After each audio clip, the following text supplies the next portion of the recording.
kami Yesus Kristus telah hadir di dunia untuk mewartakan pertobatan dan datangnya kerajaan. Kami membuka hati kami untuk mendengarkan sabdanya, agar kami dapat melihat cahaya-Mu yang akan menerangi hidup kami, sebab Dialah yang hidup dan berkuasa bersama kita dalam persatuan Roh Kudus, Allah sepanjang segala masa. Amin.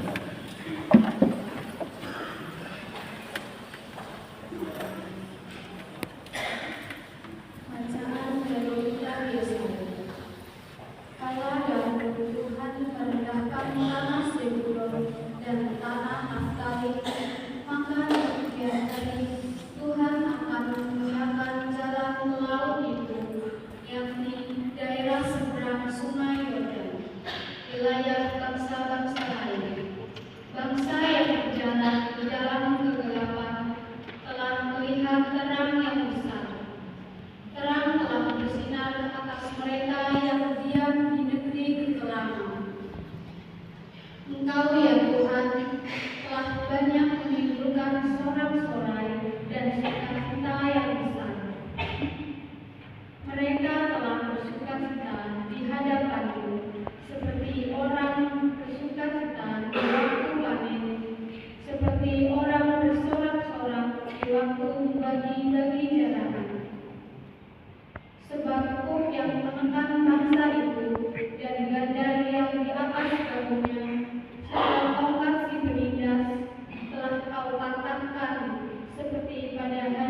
dan sehati sepikir.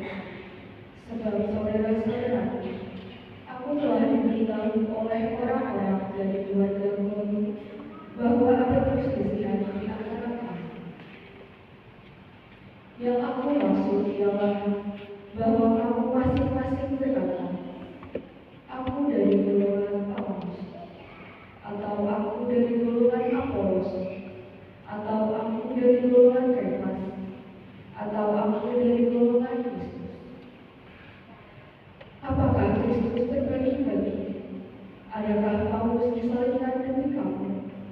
Atau adakah kamu dibaptis dalam nama Paulus? Sebab Kristus mengutus aku bukan untuk membaptis, melainkan untuk memberitakan Injil. Dan itu pun bukan dengan hikmat perkataan, supaya salib Kristus jangan menjadi sia-sia. Demikianlah sabda Tuhan.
Tuhan bersama kami.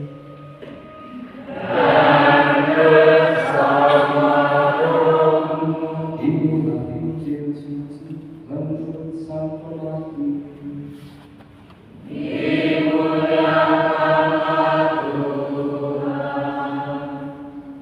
Ketika mendengar bahwa Yohanes Pembaptis telah ditangkap, Yesus menyingkir ke Galilea. Ia meninggalkan Nazaret dan diam di Kapernaum, di tepi danau, di daerah Zebulun dan Naftali. Dengan demikian digenapilah firman yang disampaikan oleh Nabi Yesaya. Tanah Zebulun dan tanah Naftali, jalan ke laut, daerah seberang Sungai Yordan, Galilea, wilayah bangsa-bangsa lain, bangsa yang diam dalam kegelapan, telah melihat cahaya yang besar. Dan bagi mereka yang tinggal di negeri yang dinaungi maut telah terbit cahaya. Sejak itu Yesus mulai memberitakan, bertobatlah sebab kerajaan surga sudah dekat. Ketika Yesus sedang berjalan menyusul danau Galilea, ia melihat dua orang bersaudara, yaitu Simon yang disebut Petrus dan Andreas saudaranya. Mereka sedang menebarkan jalan di danau, sebab mereka menjalankan. Yesus berkata kepada mereka, mari ikutlah aku, dan kamu akan aku jadikan penjala manusia. Mereka pun segera meninggalkan jalannya dan mengikuti Yesus. Setelah pergi dari sana, Yesus melihat pula dua orang bersaudara yang lain lagi, yaitu Yakobus anak Zebedeus dan Yohanes saudaranya, bersama ayah mereka Zebedeus. Mereka sedang membereskan jala di dalam perahu. Yesus memanggil mereka, dan mereka segera meninggalkan perahu serta ayahnya, lalu mengikuti Yesus. Yesus pun berkeliling di seluruh Galilea. Ia mengajar dalam rumah-rumah ibadat dan memberitakan Injil Kerajaan Surga, serta menyembuhkan orang-orang di antara bangsa itu dari segala penyakit dan kelemahan mereka. Demikianlah sabda Tuhan.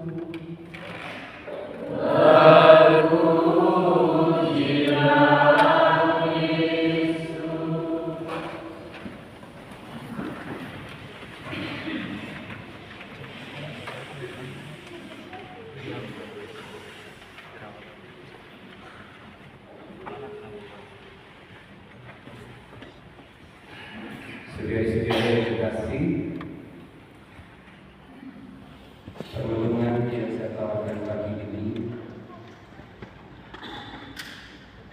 mengajak kita untuk melihat apa yang saya ikuti, yang menjadi kehendakku atau menjadi kehendak Allah.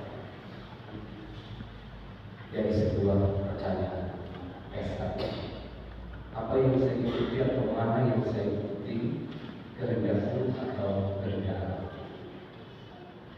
Bacaan pertama maupun bacaan Injil atau secara aplikatif sekali dicontohkan di dalam bacaan kedua surat Rasul Paulus kepada jemaat di Korintus, mau melihat mana yang menjadi keinginan, kehendak dan yang dilakukan olehku, apakah menurut keinginanku atau keinginan Allah. Kalau dalam bacaan pertama dikisahkan mengenai bangsa yang berada di dalam kegelapan, telah melihat terang yang besar, dan terang itu bersinar atas mereka yang diam di negeri kegelapan. Tanah Zebulon dan tanah Naftali, baik yang dinyatakan berada di dalam kegelapan, tetapi pada akhirnya mereka menemukan terang atau melihat terang, dan mereka beralih dari kegelapan menuju kepada terang. Jelas kita bisa menangkap ada sebuah keterbukaan dari tanah Zebulon, orang-orang di tanah Zebulon dan tanah Naftali terhadap karya keselamatan Allah. Ringkasnya, mereka berarti mencoba untuk menangkap apa yang menjadi kehendak Allah dalam hidup mereka. Di dalam bacaan Injil, kita mendengarkan tentang bagaimana kehadiran Yohanes Pembaptis dan juga Yesus sendiri yang kemudian mewartakan tentang pertobatan. Bertobatlah sebab kerajaan surga sudah dekat. Dan Matius mengutip kitab Yesaya seperti yang tidak jauh berbeda yang kita dengarkan di dalam bacaan yang pertama, kisah tentang tanah Zebulon dan tanah Naftali, jalan ke laut, daerah seberang di Sungai Yordan yang melihat terang, menunjukkan tentang bagaimana Yesus menghadirkan pesan pertobatan supaya orang-orang mengalami transformasi di dalam hidupnya, mengenali apa yang menjadi kerja Allah di dalam hidupnya dan mengikuti. Di dalam bacaan kedua surat Rasul Paulus pada jemaat di Korintus mengajak kita untuk menempatkan karya Allah dan kerja Allah lebih daripada sekedar kepentingan dan keinginan diri atau golongan tertentu.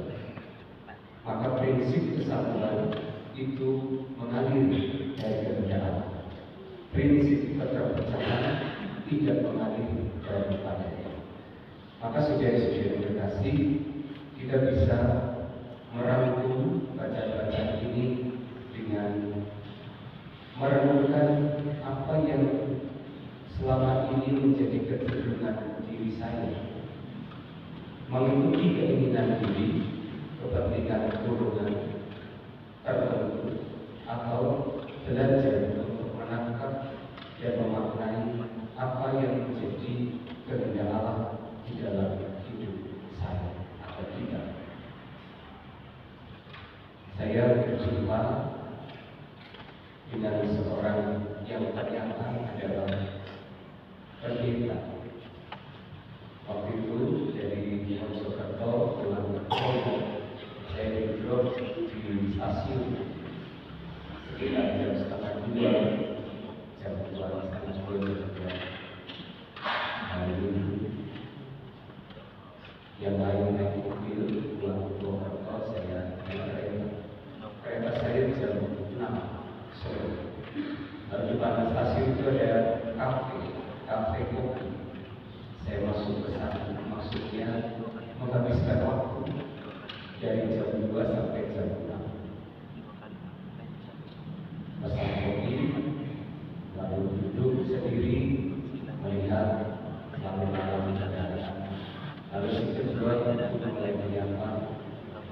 Dia dari mana? Saya dari Lampung. Yang ada acara revolusi.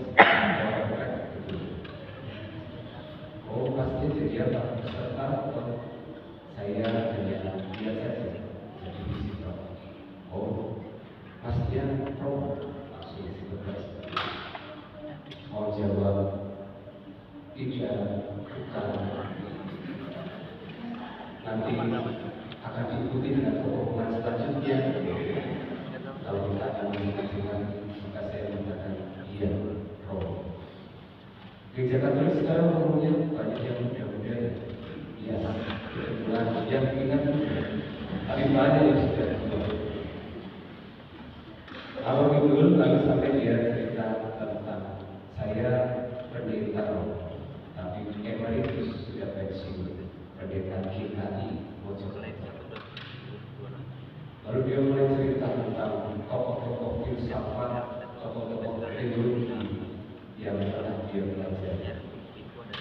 Saya sudah mulai pusing, omongannya serius.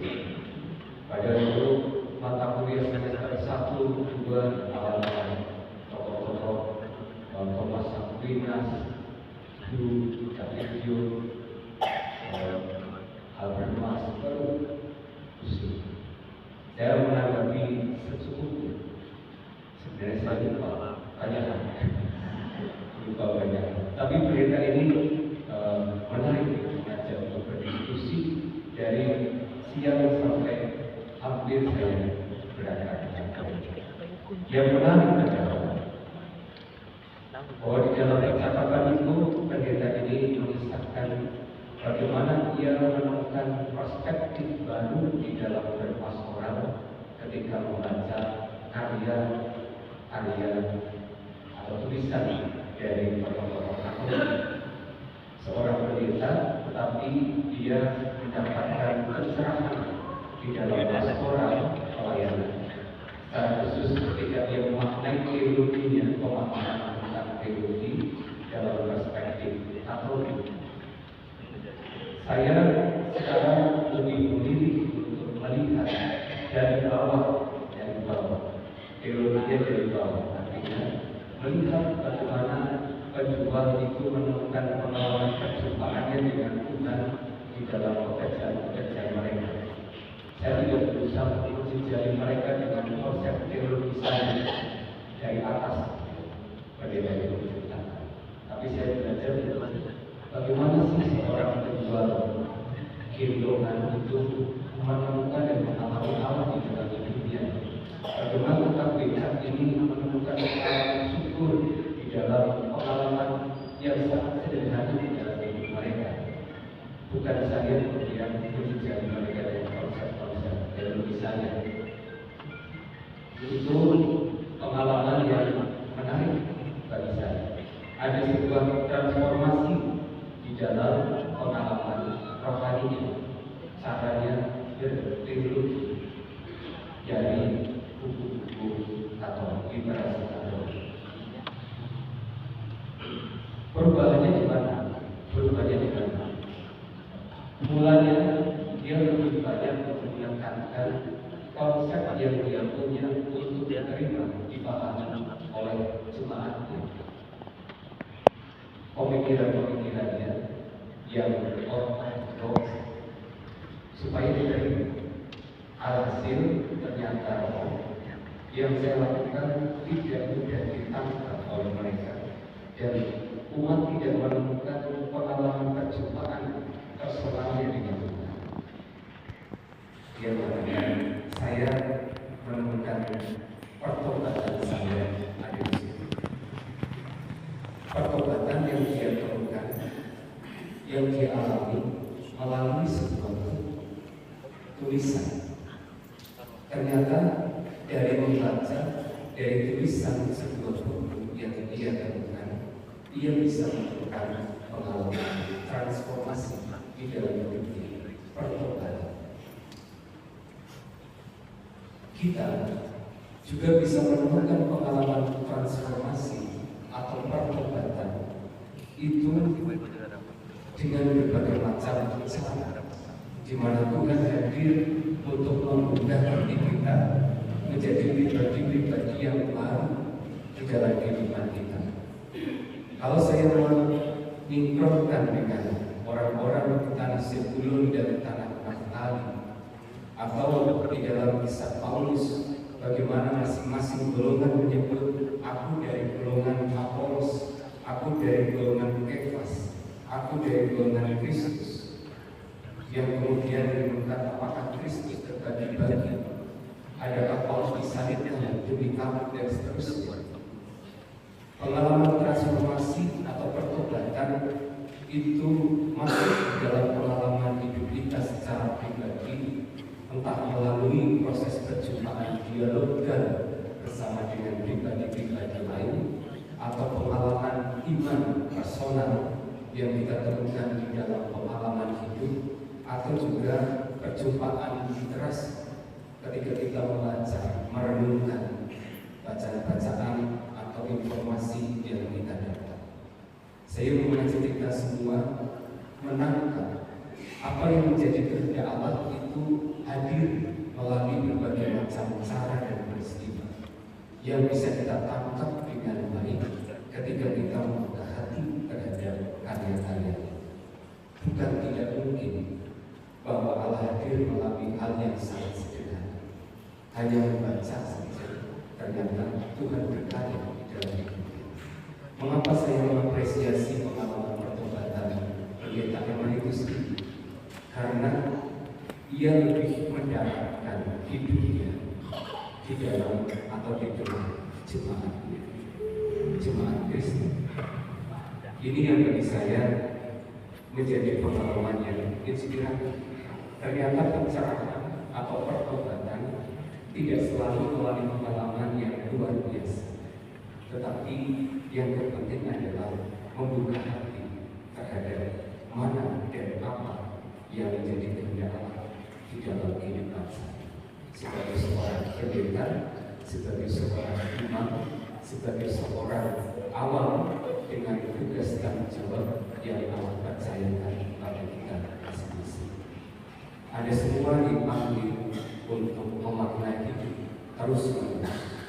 Tidak selalu kita sempurna, kita pasti berada di dalam ketidaksempurnaan. Tetapi Allah selalu mengundang kita supaya kita mampu menangkap apa yang Dia kehendaki.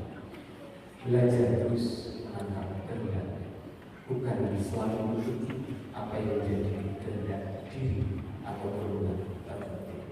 Semoga melalui keterbukaan hati, keterbukaan perspektif, pikir, mampu membuat kita menjadi pribadi-pribadi yang baru yang menghadirkan karya-karya Tuhan yang lebih besar di dalam kehidupan kita, lebih daripada karya kita. Dimuliakan Tuhan kini dan sepanjang masa. Aku percaya bahwa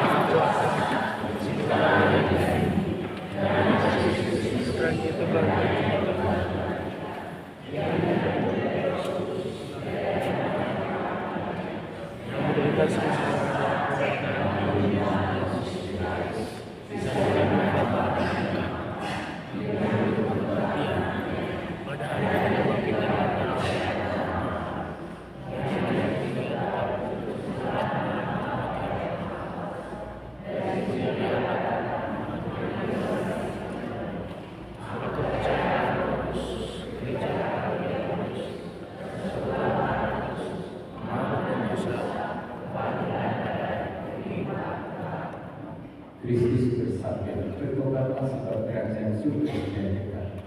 Mari kita menanggapi ajarannya dan berdoa kepada Allah. Bagi para pemimpin gereja, ya Bapa, bimbinglah dan berkatilah para pemimpin gereja dalam mengembalakan kami menuju kepada pertobatan sejati, sehingga kami layak dan pantas untuk tinggal selalu di dalam kerajaan. Kami mohon. Bagi para pemimpin bangsa-bangsa, ya Bapa, curahkanlah karunia Roh Kudus bagi para pemimpin bangsa-bangsa. Semoga pengabdian mereka sungguh menghasilkan harapan dalam kehidupan rakyat yang menderita, dengan menegakkan keadilan bagi mereka yang tertindas, menjunjung martabat setiap orang, biar berbeda serta hidup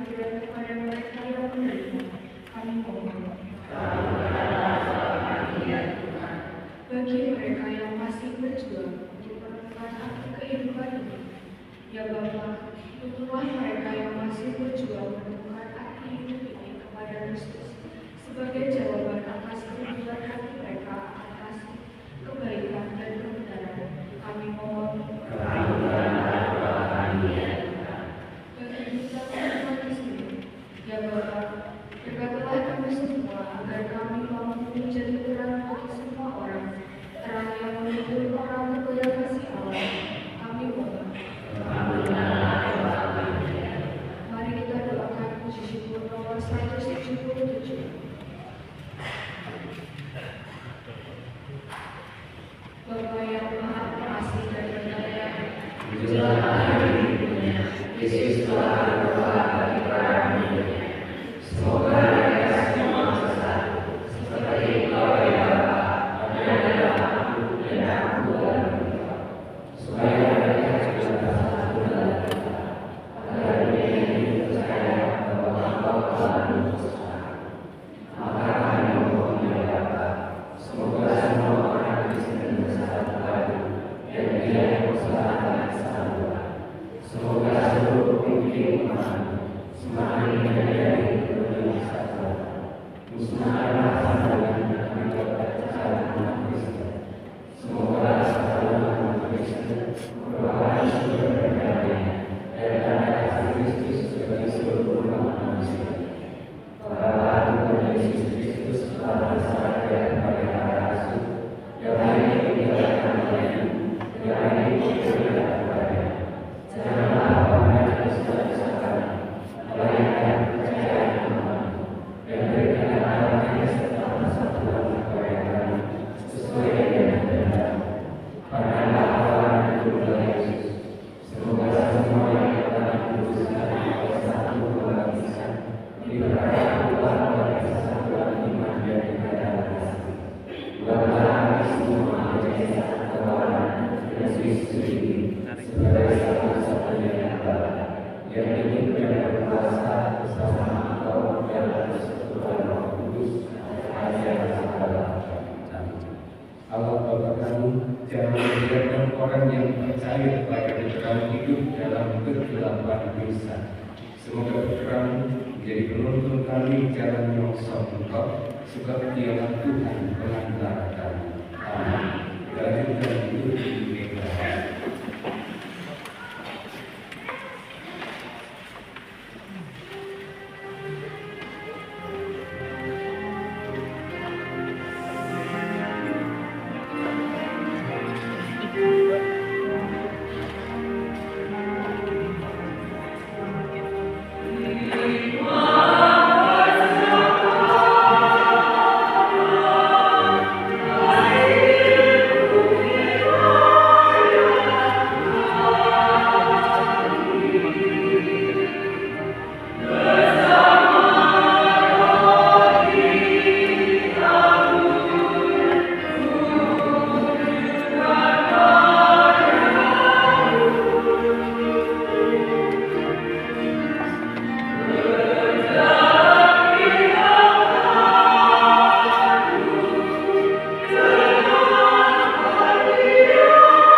hadir untuk bertobat dan menerima kerajaan dengan pengajaran Kristus Tuhan kami.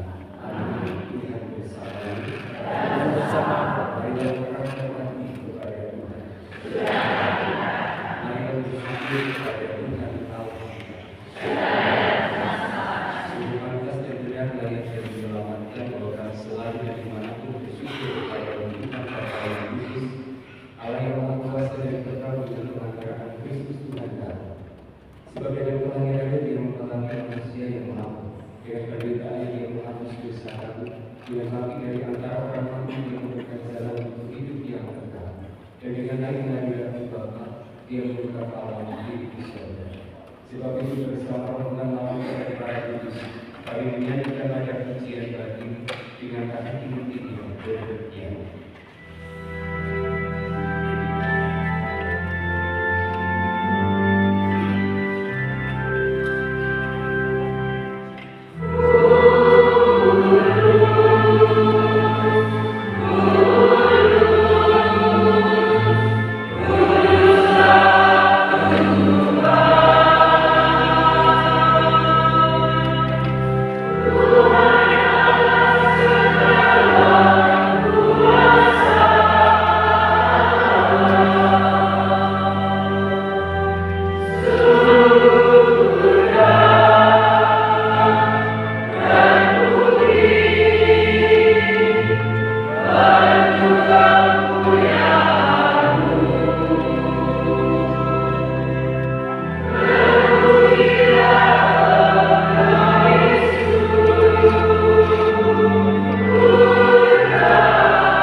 Dan kami mohon semoga kami yang menerima tubuh dan darah Kristus dihidupkan menjadi satu umat yang kudus dengan amanah dan gereja yang tersebar di seluruh bumi, agar kami memperkenalkan dalam cinta kasih dalam persatuan dan paus kami, Leo, yang disebut kami Kristoforus serta seluruh pelayanan.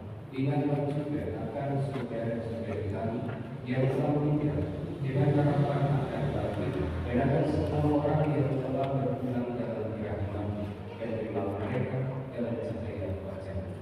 Kami mohon kasihanlah kami agar kami terima dalam kebahagiaan abadi bersama Santa Perawan Maria, Bunda Allah, Santa Yosef, mempelainya, para rasul dan semua orang kudus sepanjang masa yang hidupnya berkenan padanya.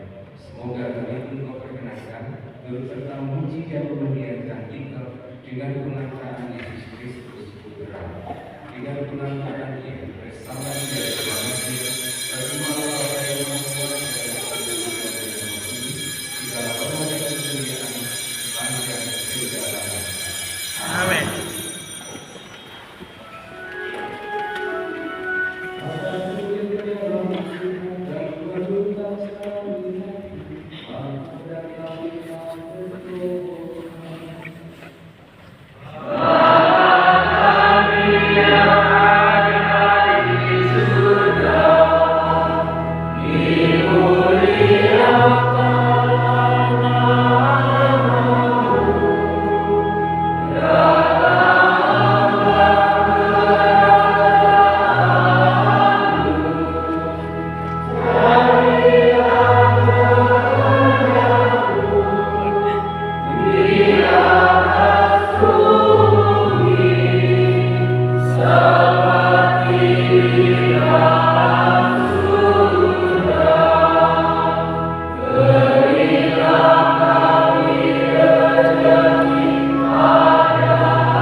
Dan bersama